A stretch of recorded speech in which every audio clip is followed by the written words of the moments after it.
nimba umushumba wawe by'umwereka akaba ari umuhanuzi, nimba ahagaze kurimba akavuga ngo dukene miliyoni 30, irukanka gurisha pariseri ufite Nyamata, iruka iminota 10 ayo mafaranga akenewe aba yuzuye. Imana nawe fata ituro, uribe abakozi b'Imana bari hejuru. Nge ntago uzansuzugurana amaturo y'ibihumbi 100, ntago uzansuzugura, ntago bizanakunda. Yo 100 ufite umpaye, iyo ngiye Mariyoti nkicaza abaprofete 3 tukarya, duhaguruka bishize. Wimenyera rero, jya kumenyera amavuta ya bene wanyu, ntago nge ndi mwene wanyu. Data wa twese lesa takaya Pater Hemon ho entois uranois hagia setoto no masu eritoto he basile yasu. Ndikubwira profete bakomeye muri Kigali bashaka babe mituro, ubuzananirwa kwemera Rugagi, unanirwa kwemera Apostle Gitwaza, unanirwa kwemera Apostle Masasu, unanirwa kwemera Apostle Minyone, nunanirwa kwemera Bishop Bosco, ukanirwa kwemera Prophet Nest. Uzagende wipfire ntago uzigera uzamuka.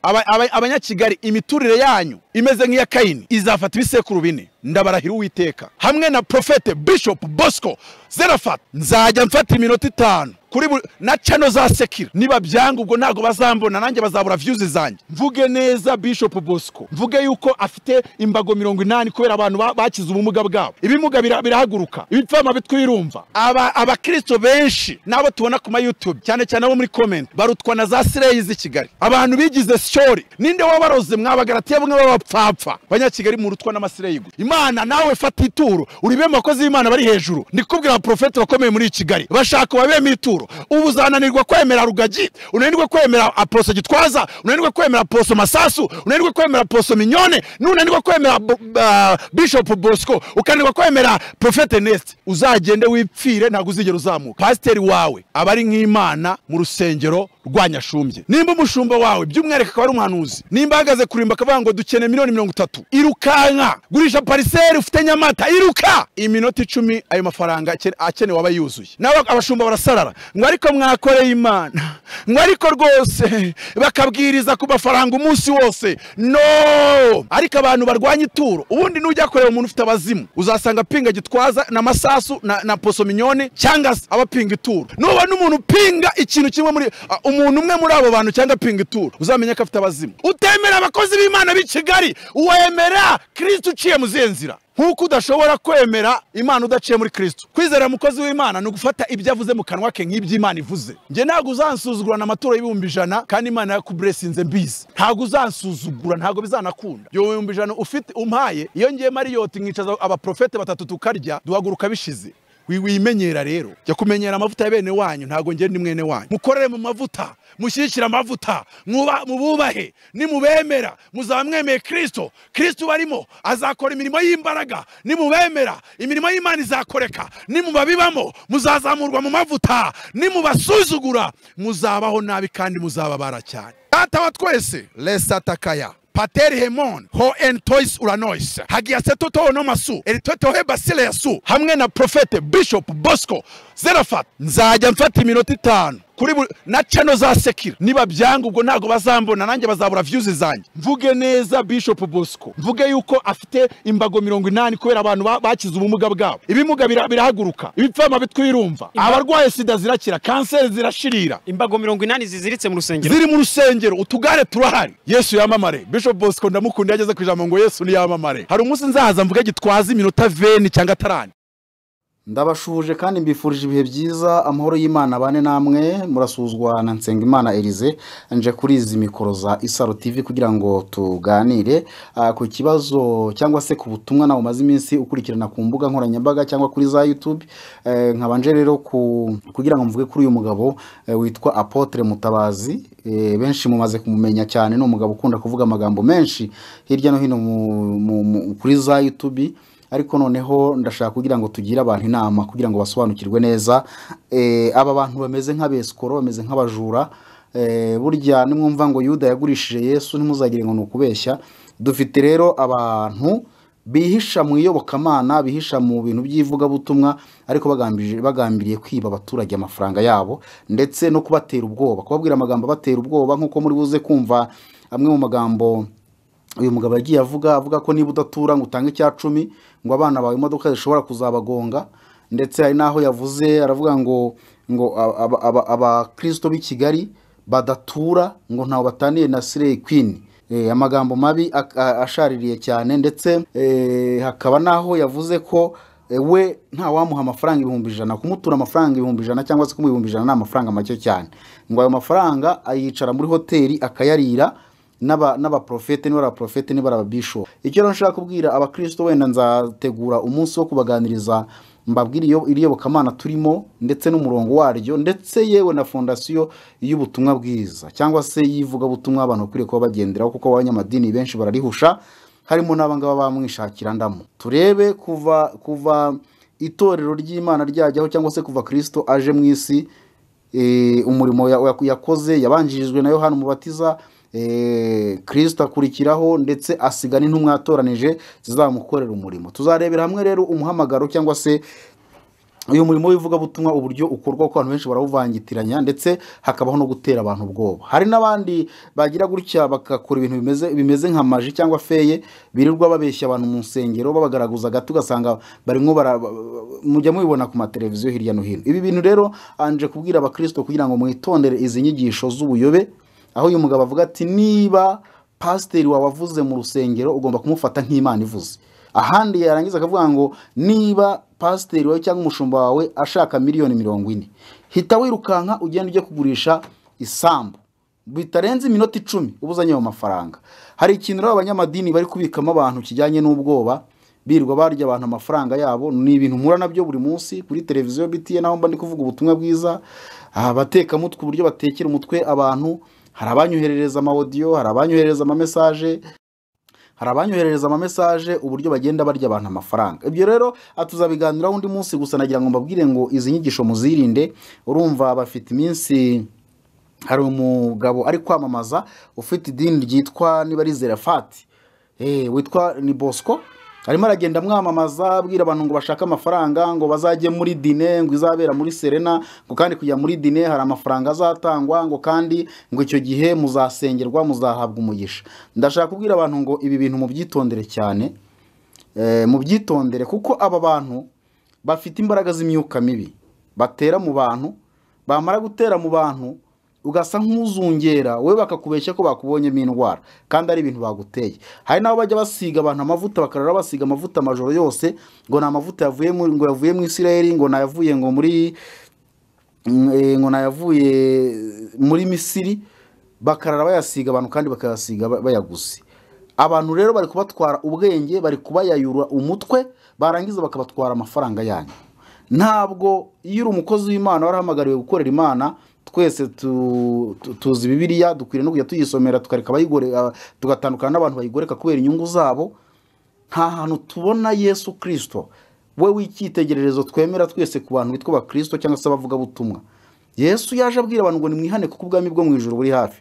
Na Yohana nuko kandi nawe wamubanjirije. N'intumwa nazo nta yindi misiyo zari zifite, kwari kubwira abantu ngo mwihane muve mu byaha, mwihane mubabarirwe, mwakira ubutumwa bwiza. Wenda nzabigarukaho tuganire kuri ayo magambo kugira ngo abantu barusheho gusobanukirwa. Ahubwo reka tubanze dusome ijambo ritoya kucyo umukozi w'Imana Pawulo mu Bafilipi yavuze kuri aba bantu bari mu bantu rwishwa. Abafilipi ibice 3 ku murongo wa wenda duhere ku murongo wa 17.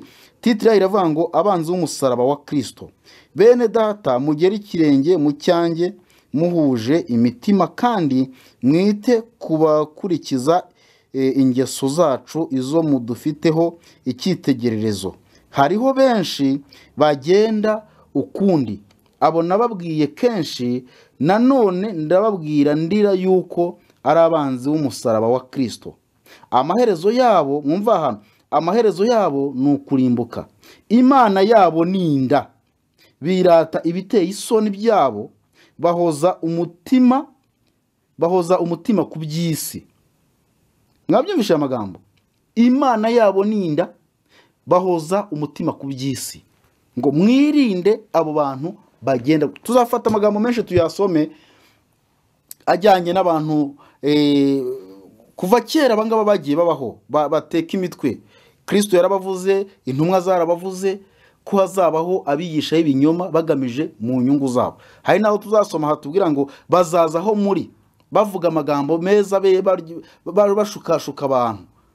Rero ndashaka kubabwira ngo uyu mugabo Apotre Mutabazi afite ibinyoma byinshi, barimo barabatwara amafaranga yanyu, ahubwo inzego za leta zikwiriye kubungabunga cyangwa se kureba ubuzima bw'abanyarwanda, kuko mu madini tubarizwamo, nyuma yuko turi mu madini ariko turi abana b'igihugu, turi abaturage b'igihugu.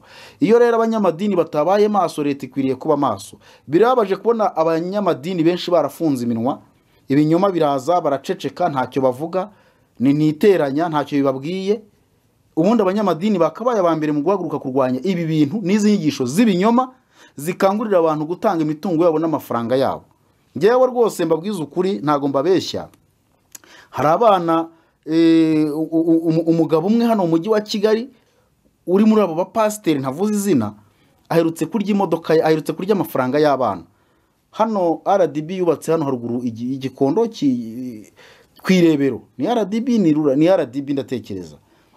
Ahantu yubatse hari abana b'imfubyi baguriye babaha amafaranga, umupasiteri arababeshya arabwira ati nimuyamenya ajyane i Bugande, nyajyane ku musozi witwa Prayer Mountain, ngende mbasengere kugira ngo amafaranga Imana yakoreshe. Arangije abarya amafaranga yabo. Abana bampamagaye ndi kuri televiziyo mu kiganiro, bamaze kubimbwira numva nagahoma munwa, ndangije njya gushaka uwo mugabo kuko ndamuzi, yari n'inshuti yanjye. Arambwira ati nabaye mbahaye ingwate y'imodoka nayishaje, ntago nzi aho byahereye. Aba bapasiteri mubona badafite imirimo bakora, birirwa barata amamodoka bafite, birirwa barata ibintu bagiye gukora, leta ikwiriye kwinjira muri ibi bintu ikareba, nk'uko baho auditeri wa leta winjira mu kureba neza uburyo umutungo wa leta ukoreshwa. Ba auditeri ba leta no mu madini, leta ibe maso, irebe neza aba banyamadini, cyane cyane muri aya madini y'inzaduka, abantu b'inzaduka. Leta ikwiriye kubitaho cyane kuko imitungo y'abantu yarahatikiriye. Noneho harimo ngo n'aba bajya basengera abantu hari ukuntu bagenda bakabica ubwenge, ngo bakabakorera ntuza niba ari sinzi ibintu bakoresha, bakabwira ngo abakobwa ngo bafite imivumo n'imikasiro ngo ituma badashaka, ngo bagiye rero ngo kubagangahura bakajya gusambana nabo, ngo bari kubakuramo imyako n'imikoshi babashyizemo. Ibi bintu leta ikwiriye kubihagurukira, namwe cyane cyane abanyamadini. Wenda leta ifite ibindi bintu byinshi irimo, ariko abanyamadini mwifunga umunwa, mwiceceka, akaga gakomeye gutya. Ndatekereza ko aya magambo bayumvishe ngiye no kubashyiraho n'andi muyumve. Mu minsi mike ndi bugaruke, umunsi utarenze umwe, kuwa kabiri kuwa gatatu, ndabona bateguriye icyigisho kigaragaza iby'aba bantu, kandi ndakoresha Bibiliya, utagira ngo hari ikindi bukoresha. Ndifashisha Bibiliya ngende mbereka icyo Bibiliya igiye ivuga kuri aba bantu mu minsi y'imperuka, uburyo bazaba bikunda, bakunda impiya, arabirarira bibona ari abagome. Abantu urumva umuntu nk'uyu genda ugurisha isambu uzana amafaranga mu minota itarenze 10, ahandi tugiyewe nukantura amafaranga 1,100 ntacyo bimariye. Reka rero mbareke mukurikirane ako kantu, nisegura kuri uyu muvandimwe ufite ikinyamakuru cyitwa Amavuta TV. Niyo mpamvu ntanashyizeho logo ya Isaro TV kugira ngo abantu bamenye ko nayikuye nyine muri iki kiganiro nagikuye aho ngaho ku Mavuta TV. Ntago mba nshaka views, nawe arabizi. Iyi channel uyirebye igihe namaze rwose pe, views amadolari yo kuri internet ntawanza amafaranga, ariko ntago ariyo target yanjye. Target yanjye no kugira ngo byibura turwanye ubuyobe. Ndumva nshaka kuza mu bintu byo kurwanya ubuyobe, kandi ngatanga imbaraga zanjye zose kugira ngo turwanye ibi bisambo byihishe mu madini, byicaye mu madini, usanga badashaka gukora ahubwo bashaka kwirwa biba amafaranga y'abaturage. Ubigenzuye neza abanyamadini birwa kuri za YouTube na hehe hose, wabakuramo ibyaha bigiye bitandukanye. Nk'uyu Mutabazi, ni Mutabazi, Apotre Mutabazi, mwumvisha amagambo avuga, harimo no kubahuka abantu, harimo no kutagira ikinyabupfura. Ibyo avuga byinshi usanga akunda kurata ko ngo yarize yaraminuje, ariko nawe ubwo niyigenzura azasanga afite ikibazo. Harimo aravuga ko abantu basaze, ngo abapasiteri batemera Gitwaza, ngo batemera Masasu, ngo batemera Bosco, ngo batemera bande, ngo abo ngabo barasaze, ngo babajyanye Indera babasangamo, ngo babasangamo indwara zo mu mutwe. Ikindi cya kabiri, ntabwo iki kiganiro wenda kirambuye muzakirebe ku Mavuta TV, mugikurikirane muzakibona. Hari byinshi urumva nafashe gifite iminota 40 n'ingahe, nafashe utuntu tutayengeje iminota 5. Urumva hari byinshi yavuze, harimo kubahuka, gusuzugura, mbese wagira ngo nta kinyabupfura uyu mugabo agira. Nabyo umuntu ashobora kubimuregera. Kandi ikindi, ibi bintu bibera mu nsengero, leta ikwiriye kubikurikirana, byo kwirirwa bagaragaza abantu abarukira mu rusengero ngo ibikeri byabavuyemo ngo bafite nyabingizi wabo birirwa bangisha abantu imiryango. Nabyo ibi bintu bikwiriye guhagurukirwa bigacungwa cyane bikarebwa, kuko ibi bintu birimo kubangamira umuntu. Nibyo ntago bagiye kubazana bizanye mu madini yabo, ariko hari ukuntu babisha ubwenge babatwara urundi ruhande. Umuntu arafata imodoka akayishyira umuntu ngo agiye kumusengera, hari uburyo bababikamo ubwoba, bakakwereka ko uzapfa nutagira icyo ukora, bakabwira ko uzahomba, ugomba gutanga igitambo, ugomba gutanga amaturo, ugomba gutanga amafaranga.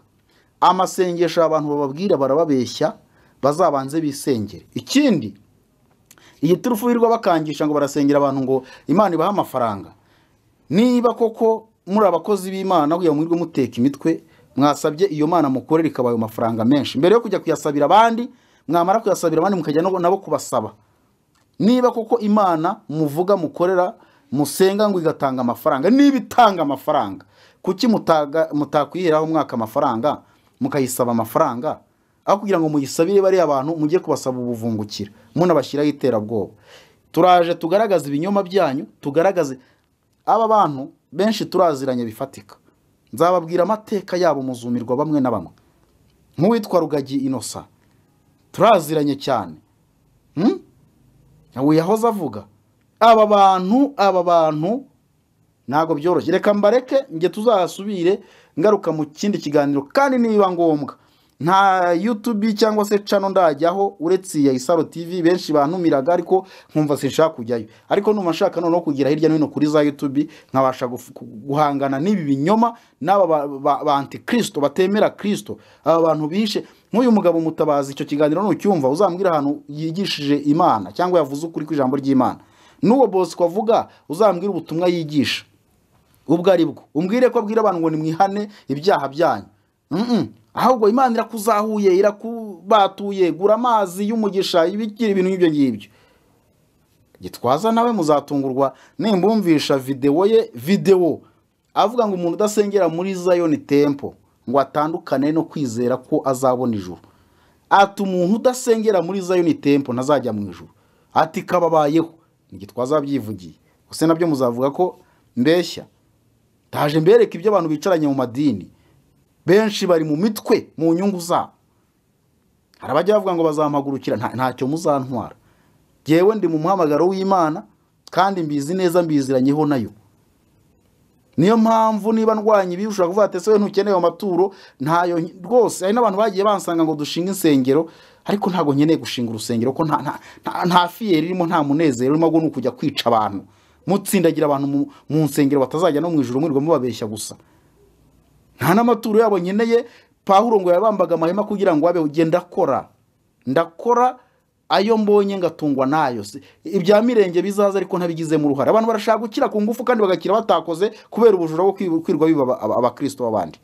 Reka rero mwumve icyo kiganiro kandi mukore subscribe kuri channel yacu ya Isaro TV, kandi iki kiganiro ugisharinge abakristo mu magroupe kugira ngo babashe kuvumbura aba banyamitwe hatagira amafaranga y'abantu bakomeza kurya no kwiba, kuko biteye ubwoba kandi n'ubusambo bukomeye cyane. Imana y'amahoro ibane namwe, kandi ndizera ko tuzakomeza gufatanya. Ntago tuzabuza aba bantu gukora, n'ubundi bazakora ko biriya bivuzeho, ariko icyo tugiye gukora si ukuvuga ngo n'amadini yabo yafungwa cyangwa yahagarara, oya. Ahubwo twebwe icyo tugiye gukora kugira ngo byibura muri bamwe babeshwa bagire gute babihagarike. Nzababwira uburyo dusengera abantu kandi nta mafaranga tubatse, bakoresheje iki gitabo cyitwa Bibiliya. Ukabwira umuntu uburyo akiramburaho akagishyiraho agakira indwara.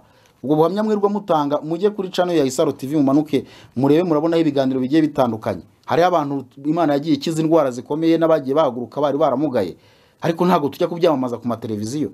Nta nuwo twaka amafaranga muri abo bose, nta nuwo duhamagara ngo nutanga ubuhamya.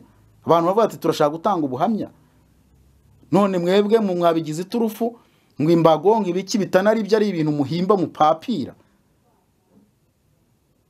Imana ibarinde. Abakristo benshi nabo tubona ku ma YouTube cyane cyane abo muri comment barutwa na za Sireyi z'i Kigali. Sireyi ntituzisinje ubusambanyi, hari ikintu tuzishinza nta kindi. Hari Sireyi dushinje kwica umuntu. Giswahili babita ngo ni abamikazi babicanye. Malikia wa kiwaji. Umuntu utemera amavuta ya Apostle Gitwaza mbisubiyemo ari umukozi w'Imana mu Rwanda warasaze bakujyanye Karayese waba ubikwiriye. Buryo ko ngiye kwicana n'ubundi vuga umwanya munini. Ndashaka kuzajya mfata abakozi b'Imana batanu namaze gutoranya. Iyo minota 5 nzajya nyifata mbavuga neza. Uwa mbere ni Gitwaza, uwa kabiri ni Masasu, uwa gatatu ni Apostle Mignone, uwa kane ni Bishop Bosco, uwa gatanu ni Bishop River wa hano Shio Prayer Mountain. Iki giterane kizaba gifite teme ivuga ngo gwira ku bwami bwa Satani. Hazaba ari profete bita Nema Sikatenda. Ujya muri stade abazungu bakuzura. Aya mavuta wayahagurutsa gute? Aya mavuta azaba ari hari muri Zerafati. Ari mavuta bazakora dine kwinjiramo hari akantu uzatanga. Uwinjire mu mavuta y'icyubahiro y'abami. Ugiye guhirika karande ziwanyu. Mugende mushake kuri Facebook mwandikemo Bishop Harerimana Bosco, mushake Zerafat, mushake Nambaze, nimurangiza muhamagare ndumva nzifite hano. Pere spirituel wanje ni umuntu bita Bishop Tumwijuke James, ariko hari umuntu ukuzamura mu bindi birere. Abantu bigize shori ninde wabaroze mwabagaratiye bamwe babapfapfa Banyakigali mu rutwa n'amasire gusa. Ni mugerane none Serena Yesu yamamarira icyarimwe. Abazimu nibashaka biyahure, abakurwanya nibashaka bayamarire munda, kuko ubwami bwa Satani uzabwicara hejuru. Ariko wasanga ari umukozi w'Imana i Kigali atari Apostle Gitwaza ituro, atari Apostle Mignone ituro, atari Apostle Masasu ituro, atari Bishop Bosco ituro, atajya mumbare mumbwire atari Prophet Ernest ituro. Mu byukuri uyu mukozi w'Imana nta daimon afite. Uyu mukozi w'Imana afite nose azazamuka gute? Azazamurwa mu bindi birere nande? Abanyakigali imiturire yanyu imeze nk'iya Kayini izafata ibisekuru bine. Ndabarahira Uwiteka. Senga Mana ndindira abana ko bazana bagongera mu muhanda ariko wabaye bazabagonga. Mushimbe urarira utanga icya 10 se neda bazabagongera mu muhanda. Ntuzasakuze uzaryumeho umenye kare we bazize. Imana nawe fata ituro uribe makozi y'Imana bari hejuru. Ndikubwira profete bakomeye muri Kigali bashaka babeme ituro. Ubuzananirwa kwemera Rugagi, unanirwa kwemera Apostle Gitwaza, unanirwa kwemera Apostle Masasu, unanirwa kwemera Apostle Mignone, nunanirwa kwemera Bishop Bosco, ukanirwa kwemera Prophet Ernest. Uzagende wipfire ntago uzigera uzamuka. Pasiteri wawe abari nk'Imana mu rusengero rwanyashumbye. Nimba umushumba wawe by'umwereka ko ari umuhanuzi, nimba ahagaze kurimba akavuga ngo dukene miliyoni 30, irukanka gurisha pariseri ufite Nyamata, iruka iminota 10 ayo mafaranga akene waba yuzuye. Nawe abashumba barasarara ngo ariko mwakoreye Imana, ngo ariko rwose bakabwiriza ku mafaranga umunsi wose.